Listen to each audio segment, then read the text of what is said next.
트럼프 대통령의 워싱턴 DC 연방 의사당 발언에 전 세계가 긴장하고 있습니다. 안보, 조선, 반도체 다양한 분야에 이런저런 불만을 내놓으면서 미국 중심의 재편을 노리는 모습인데요. 네, 힘들게 시작한 3월, 앞으로 뉴욕 증시 전망과 포트폴리오 전략까지 함께 살펴보겠습니다. NH투자증권 조연주 연구원 자리했습니다. 어서 오세요, 연구원님. 안녕하세요. 네, 지금 미국 증시 일단 조정이 세게 와가지고 트럼프 취임 이전 레벨까지 어지간한 것들은 다 내려왔는데 우선 지금 미국장, 우리 조 연구원님 미국장을 계속 보시니까 요 전반적인 시황부터 한번 점검을 해봤으면 좋겠네요. 이 조정 어디까지 간다고 보십니까? 아니면 마무리됐다고 보시는지? 일단은 미국 주식시장의 이제 조정 여부는 아마 트럼프의 관세 정책에 좀 달려 있다라고 생각을 하고 있습니다. 그래서 지금까지 트럼프가 발언을 통해서 굉장히 많은 이제 관세 정책을 얘기를 했는데요. 이런 부분들이 모두 다 시행되게 되면은 당연히 미국도 경기 침체 우려라던가 경기에 대한 피해가 불가피하기 때문에 아마 조정이 좀 크게 나올 것입니다. 근데 지금 상황을 봤을 때는 어제도 좀 협상 가능성을 열어둔 부분도 있고 또 아무래도 이제 트럼프가 목적이 무역 전쟁보다는 이제 협상이기 때문에 저희는 이 조정이 그렇게 큰 폭으로 가지는 않을 것으로 예상을 하고 있고 경기도 여전히 버텨줄 수 있는 수준이다라고 생각을 하고 있습니다. 다만 기간을 놓고 본다면은 저희가 일전에도 미국 주식시장은 상저하고의 흐름이다 올해는 이렇게 말씀을 드렸던 것처럼 아무래도 3월 다음 주에 또 철강 알루미늄 관세 그리고 4월 2일에 또 상호 관세 이런 것들이 많이 예정이 되어 있기 때문에 3월 달에는 협상한다 그러면 오르고 또 부과한다 그러면 내리고 이러한 변동성 장세가 좀 유지될 것 같습니다. 그래서 트럼프의 말에 따라서 좀 시장이 흔들리는 흐름이기 때문에 한두 달 정도는 미국 주식시장도 같이 변동성 장세를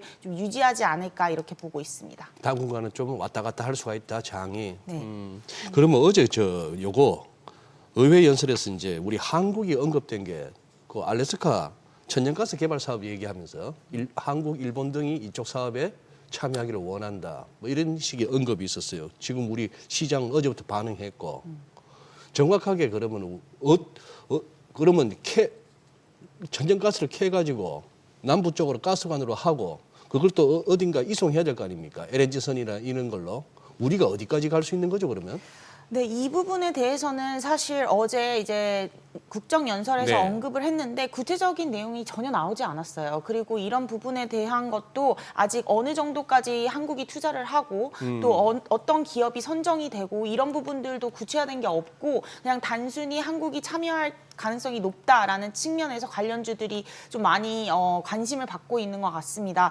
저희가 봤을 때는 한국이 참여할 수 있는 부분은 말씀하신 대로 파이프라인이라던가 아니면은 그거를 건설하는 데 있어서 철강이라던가 소재 관련주들 이런 애들이 이제 참여를 할 수 있겠죠. 근데 문제는 당장 다음 주에 철강 관세 가 예정이 되어 있고 또 알루미늄 관세도 예정이 되어 있어서 이건 직접적으로 한국 철강주들이 또 영향을 받습니다.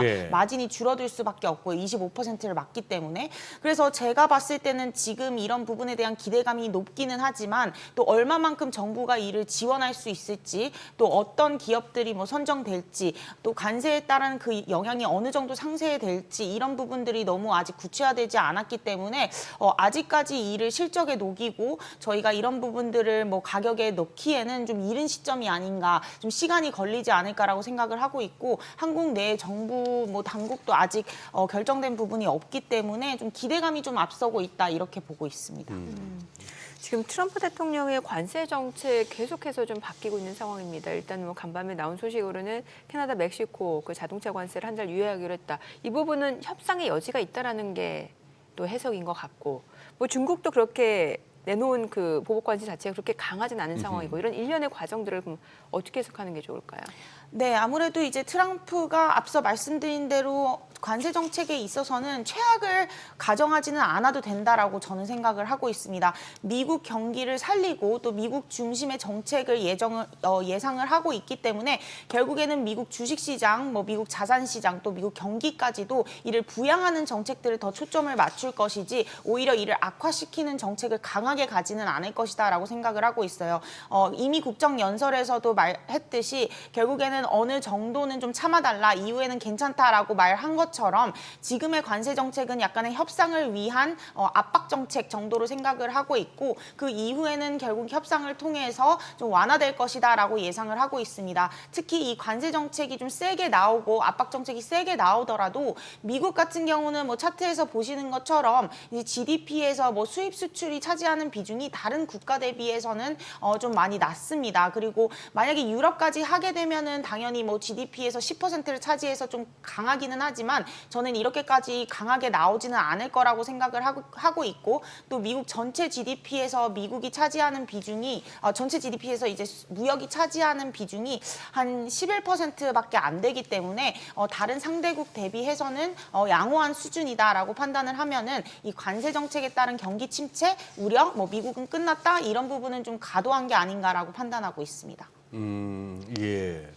그래요. 지금 전반적으로 우리 조 연구원님의 이제 미국장 바라보시는 시각은 이제 어느 정도 알겠는데 변동성 장세가 좀 더 이어질 수 있고 한데 그렇다고 이제 무너질 장으로는 안 보시는 거고. 네.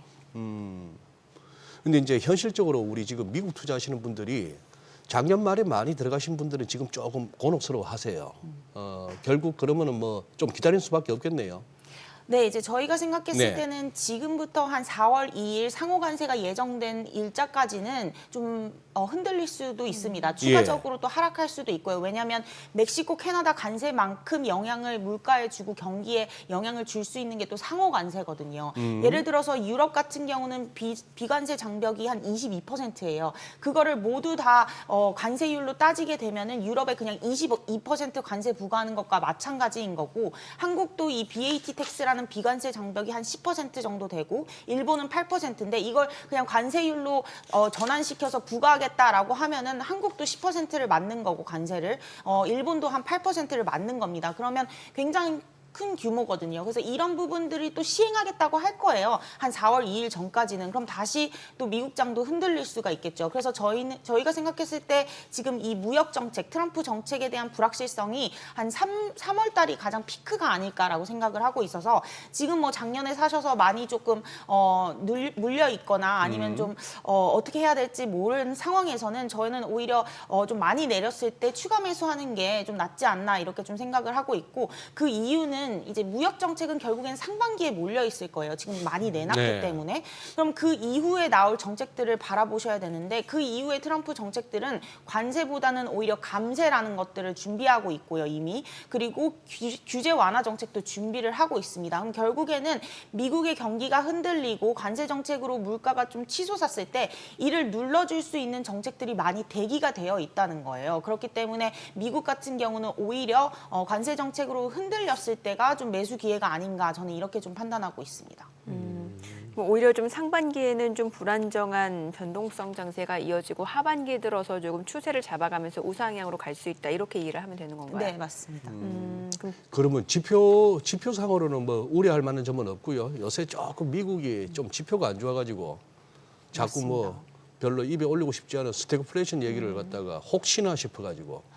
네, 미국 경기 예. 지표가 이제 최근에 잘 안 예. 나오는 부분이 대부분 PMI라는 서베이 지표 그렇죠. 그리고 소비자 심리 지수라는 심리 지표. 예. 그럼 결국에는 이 경제 지표라는 거는 심리 지표라는 서베이 지표가 있고 이제 하드 지표라고 해서 실물 지표가 있는데 보시면 오히려 실물 지표는 계속 견조하게 올라가고 있는데 심리가 좀 많이 꺾였어요. 그 의미는 결국에는 관세 정책으로 인해서 기업들이 신규 수주를 안 하고 좀 지연시키고 지켜보자 하면서 주문을 안 하고 있고요. 또 소비자들은 관세 정책으로 인해서 물가가 올라갈 것이다라고 예상을 하면서 뭔가 소비가 둔화될 것이다 이런 식으로 평가를 하고 있거든요. 그럼 결국에는 지금 심리 지표가 꺾이고 있고 이 스태그플레이션 공포가 나오는 이유는 이 실물에서 뭔가 조정을 받는다기보다는 심리에서 많이 조정을 받고 있기 때문에 이 심리 같은 경우는 뭐 정책에 의해서 이루어졌다라고 한다면 이 정치는 되돌릴 수 있다라는 겁니다. 그렇기 때문에 심리가 꺾이는 부분에 대한 불확실성은 있지만 실물이 꺾일 만큼의 수준의 관세 정책이 나오지는 않을 거다라고 생각을 하고 있고 지금 멕시코 같은 경우도 원유는 10%, 자동차는 한 달 유예 이렇게 한 거 보면은 타격이 큰 제품들은 오히려 좀 조심스러운 부분이 있어요. 그래서 실물에 대한 굉장한 타격을 줄 만큼은 이루어지지 않는다라고 보면은 심리는 다시 또 이런 부분들이 협상이 되고 좀 완화되면은 다시 올라올 가능성이 높다 이렇게 보고 있습니다. 근데 문제는 이제 트럼프의 그런 관세 정책이라든지 여러 가지 정책 자체가 실제로 지금 반영된 상황은 아니라는 거잖아요. 근데 이게 실제로 반영되면 진짜로 인플레이션이 쉽게 꺾이지도 않을 수도 있는 거고 이러면은 사실 미국 입장에서도 여러 가지 우려스러운 부분이 있을 수밖에 없을 것 같거든요. 네, 맞습니다. 아직까지 이제 관세 정책에 예. 대한 부분이 물가나 뭐 경기에는 전혀 영향을 미치고 있지 않고 지표에도 나오지 않았죠. 네. 그래서 저희가 생각하는 부분은 아마 관세 정책을 어느 정도는 할 거예요. 어느 정도를 하게 되면은 물가에 영향을 미칠 수밖에 없겠죠. 근데 그게 어느 정도 수준인지에 따라서 이제 미국 경기가 이걸 버틸 수 있느냐 아니면 버티지 못하느냐의 차이일 것 같습니다. 저희가 생각하는 이제 시나리오 같은 경우는 5가지의 이제 관세 정책이 있는데 뭐 EU도 있고 자동차, 반도체, 의약품도 있고 뭐 멕시코, 캐나다도 있고 여러 가지가 지금 예정이 되어 있는데 이 중에서 가능성이 높은 거는 행정명령에 서명한 정책들이라는 겁니다. 행정명령에 서명을 일단 하면 180일 이내에 보통 실현을 해야 됩니다. 그래서 그런 부분들을 봤을 때 행정명령을 서명한 정책은 상호관세 그리고 멕시코, 캐나다, 중국 관세 그리고 철강, 알루미늄 관세입니다. 그래서 이 부분은 시행될 가능성이 높고 이 부분이 시행이 되면 물가에 미치는 여파는 한 0.7에서 0.9%포인트 올라갑니다. 그럼 지금 미국 코어 PCE가 한 2.8 정도 되니까 한 3.5에서 많게는 3.8 정도까지 올라가는 거죠. 그런 부분들을 아마 3, 4월에 미리 반영할 겁니다. 경제지표는 나중에 나오더라도 물가가 올라올 거를 미리 주식시장이 반영을 하게 될 거고요. 그 이후에 3.8에서 3.5 정도 물가가 올라오면 그러고 난 뒤에는 연말쯤으로 갔을 때는 서서히 물가가 내려간다는 거죠. 그 이유는 기업들도 대체품을 찾을 거고요. 소비자들도 이제 대체품을 찾고 또 대체 국가를 찾으면서 물가는 보통 연말로 갈수록 좀 내려가는 성향이 있습니다. 그게 바로 물가의 성격이거든요. 그러면은 3.8에서 연말로 가면은 한 3.2 정도로 내려갈 거기 때문에 전반적으로 관세에 대한 주식시장 불확실성은 미리 3, 4월에 선반영하고 물가에 대한 영향도 선반영하고 물가가 올라가고 난 뒤에 내려가면서 점차 그런 부분들은 좀 개선이 될 수 있다 이렇게 보고 있습니다. 이게 지금 참 재밌는 게 트럼프 대통령이 이제 트럼프 시대가 되고 나면은 연구원님 그렇지 않나요? 우리가 상식적으로 보더라도 미국이란 나라가 의원들 워싱턴 DC에 그 폼 잡고 있는 상원 하원 의원들 그리고 그 아주 관료들 민주당이 집권하든 공화당이 집권하든 누가 대통령이 되건 상관없는 그 관료들 거기다가 또 그 바글바글한 로비스트들 그렇게 해서 막 굴러가는 세상이 되다가 트럼프가 집권하면 의회도 존재감이 안 보이고 뭐 공무원들은 지금 언제 잘릴까 전전긍긍해야 되고 그 언론들도 지금 뭐 살살살 기고 있고 모든 게 뭐 법안이 아닌 행정명령으로 트럼프 대통령의 원맨쇼예요. 옆에 또 행동대원인 머스크가 있고 여느 때보다 국무장관, 뭐 외교부 장관, 국방장관 이런 존재감도 줄어들고 근데 이번 내각에서는 다 나름대로 뭘 해보겠다는 사람들이 서긴 섰습니다만 그러다 보니까 지금 이제 우리가 트럼프만 쳐다보게 됐어요. 거기서 또 갑자기 또 존재감도 잊혀지고 시황에서 사라진 게 또 연준이에요. 연준이 이제 앞으로 우리 안 봐도 됩니까? 연준은 앞으로 이제 그냥 찌그러져 있을까요? 아니죠. 연준의 통화 정책 굉장히 중요하죠. 왜냐하면 예. 지금 시장이 흔들리는 이유는 관세 정책으로 물가가 올라오고 이제 금리가 튀는 네. 거에 대한 우려를 하는 거잖아요. 근데 이제 저희가 생각했을 때 만약에 정말 관세 정책을 세게 해서 물가가 한 1, 2% 튄다. 그러면은 지금 2.8에서 한 4, 5%까지 올라가는 거잖아요. 네. 그럼 연준은 당연히 금리 인하는 못하고 인상을 해야 되나라는 고민을 할 거예요. 근데 지금 제가 말씀드리는 기조, 행정명령 기조 하에서 저희의 시나리오를 놓고 보면 관세 정책으로 인해서 3.8 정도 튀었다가 3.2로 마무리한다. 이 정도는 사실적으로는 물가가 하향 조정, 하락하는 추세이기 때문에 연준이 금리를 인하할 수가 있다라는 거죠. 그리고 지금 보시면은 이제 머스크도 그렇고 대부분이 지출을 축소하고 싶어요. 네. 공화당에서. 그러니까 오히려 관세 정책이 막 나오고 있는데 금리는 오히려 4.1에서 4.2 정도로 낮은 수준을 예. 유지하고 있거든요. 그럼 결국에는 지출을 축소하고 공무원들을 해고하고 이런 정책들이 미국 10년물 금리를 계속 누르고 있는 거죠. 물가 때문에 튀어오르고 싶어하는 금리를 이제 다른 정책으로 누르고 있다라고 보시면 됩니다. 그렇기 때문에 전반적으로 이제 연준 역시도 이 금리에 대한 정책 정책 방향성은 물론 상반기는 어려울 거예요. 상반기에는 관세가 있고 물가가 튀어오르고 3.8까지 오르니까 아마 유지를 시킬 것 같고요. 3.8에서 이제 점점 3.2로 물가가 내려오게 되면은 금리 인하 카드를 쓸 수 있는 룸이 생기는 거죠. 그래서 저희가 하반기에 아마 2번 정도 하지 않을까 이렇게 좀 보고 있는 겁니다. 그러면은 어떤 자산 배분 전략 차원에서 어느 쪽 비중을 높이는 게 좋을지 좀 이게 헷갈릴 수가 있는데 왜냐하면 주식 시장은 이제 하반기에 들어서 조금 더 안정될 가능성이 있다라는 거고 또 채권 쪽을 보게 되면은 뭐 스캇베센트 재무장관도 10년물 국채 수익률 낮추겠다고 하고 이건 역으로 채권 가격이 올라가는 걸 의미하니까 그런 쪽에서 본다라고 하면은 또 채권도 지금 시점에서 좀 매력적일 수도 있는 것 같고 헷갈릴 수 있거든요. 네, 지금은 제가 봤을 때는 뭐 주식을 팔고 채권으로 바꾸자 이렇게 또 얘기하기는 어려워요. 최근에 이제 채권 시장이 금리가 좀 많이 눌려 있는 부분 그리고 많이 채권 가격이 좀 올라온 부분은 아무래도 이제 지출 축소 그리고 금융 규제 완화 이런 정책들에 대한 기대감이 좀 있었던 것 같고요. 그리고 굉장히 싸요, 채권이. 네. 근데 미국 주식은 반대로 굉장히 비싸죠. 네. 그래서 그런 부분들 때문에 좀 로테이션이 나왔다라고 생각을 하고 있는데 그럼 반대로 하반기를 놓고 봤을 때는 주식은 좀 더 올라갈 가능성이 높고 채권 시장은 오히려 금리는 더 내려갈 가능성이 높거든요. 그러면 그렇게 되면은 주식과 채권이 또 같이 올라가는 흐름이에요. 그래서 주식을 팔고 채권을 사자라기보다는 오히려 이제 자산 시장이 전반적으로 하반기에는 좀 개선이 되고 상반기에는 좀 더 주식보다는 채권이 안전하다 이 정도로 가져가는 게 좋지 않을까 이렇게 보고 있습니다. 가끔씩 이렇게 우리 전략가 분들이 하시는 말씀.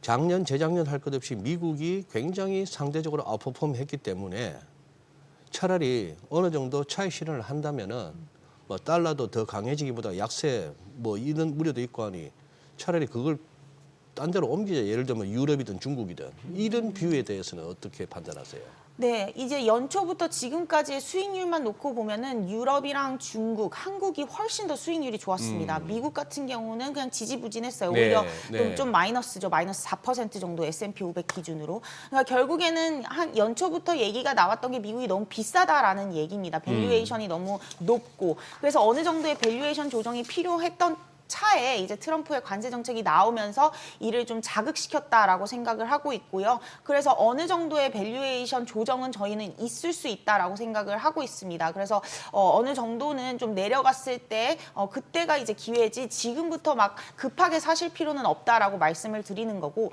다만 이제 앞으로 놓고 봤을 때 좀 긴 그림을 놓고 봤을 때 저희가 유럽과 중국을 사자 이렇게 말씀드리기 어려운 게 네. 펀더멘털 차이가 너무 많이 난다는 거죠. 어허. 이제 유럽과 중국의 뭐 경제 지표랑 미국의 경제 지표를 놓고 보면은 굉장한 차이가 있다는 거죠. 한국 같은 경우 예를 들면 GDP 1.6 정도 예. 예상하고 있는데 미국은 뭐 2% 이상, 2.5 이렇게 예상을 하고 있기 때문에 강국인데도 불구하고 GDP도 더 높게 나오는 이런 상황에서 뭔가 펀더멘털 기조에서 긴 그림으로 미국을 버리고 다른 주식을 사기에는 좀 어렵지 않나. 그리고 이미 미국, 중국, 유럽, 한국이 좀 많이 올랐고 한국은 좀 예외지만 중국, 유럽 같은 경우는 이미 많이 올라왔기 때문에 또 밸류에이션도 그렇게 싸지도 않아요. 이제 더 이상 뭐 항생테크라던가 아니면 유로 스탁스를 보더라도 그렇게 특히 독일 지수 같은 경우는 많이 올라왔거든요. 그래서 그런 부분을 봤을 때는 단기적으로는 뭐 한 3, 4월은 여전히 중국이 더 좋을 수는 있습니다.